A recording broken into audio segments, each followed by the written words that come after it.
భారతదేశంలో ఎన్నో రహస్యమైన దేవాలయాలు ఉన్నాయి. కానీ తమిళనాడులోని శ్రీరంగం రంగనాథస్వామి ఆలయంలో ఉన్న ఒక రహస్యం ఇప్పటికీ శాస్త్రవేత్తలను కూడా ఆశ్చర్యానికి గురిచేస్తుంది. అక్కడ ఒక గాజు మందిరంలో వేలాది మంది భక్తులు ప్రతిరోజు దర్శించుకునే ఒక రూపం ఉంది. చూడడానికి అది విగ్రహంలా కనిపిస్తుంది, కానీ స్థానికులు చెప్పేది మాత్రం వేరే కదా. అది విగ్రహం కాదు, స్వయంగా రామానుజాచార్యుల వారి భౌతిక దేహమే అని.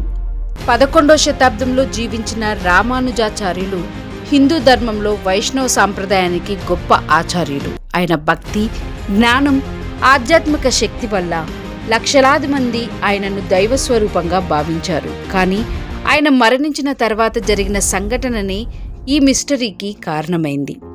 పురాణ కథనాల ప్రకారం తన చివరి రోజుల్లో రామానుజాచార్యులు శిష్యులను పిలిచి ఒక ఆశ్చర్యకరమైన మాట చెప్పారట. నా దేహాన్ని దహనం చేయవద్దు అని ఆదేశించారట. ఆ తర్వాత యోగ స్థితిలో కూర్చొని ధ్యానం చేస్తూనే ప్రాణత్యాగం చేశారని చెప్తారు. అక్కడి నుంచే అసలు రహస్యం మొదలైంది. శ్రీరంగం ఆలయంలో ఉన్న ఆ రూపాన్ని భక్తులు ఇప్పటికీ నిజమైన శరీరంగానే భావిస్తారు. ఈ దేహానికి ప్రత్యేకమైన ఔషధ మూలికలు, కర్పూరం, కుంకుమ, సాంప్రదాయ పద్ధతులతో పరిరక్షణ చేశారట. కానీ ఇక్కడే పెద్ద ప్రశ్న మొదలవుతుంది. ఆ కాలంలో నేటిలాంటి ఫ్రీజర్లు లేవు, ల్యాబ్స్ లేవు, కెమికల్ టెక్నాలజీ లేదు. అయినా ఒక మానవ శరీరం ఎలా ఇంతకాలం నిలిచింది అని.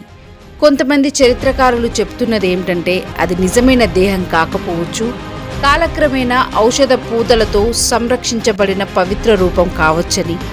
మరికొందరు మాత్రం లేదు, అది యోగశక్తితో పరిరక్షించబడిన అసలు దేహమే అంటున్నారు. ఇప్పటికీ ఈ విషయంపై పూర్తి శాస్త్రీయ పరిశోధనలు జరగలేదు. అందుకే ఈ రహస్యం ఇంకా రహస్యంగానే మిగిలిపోయింది.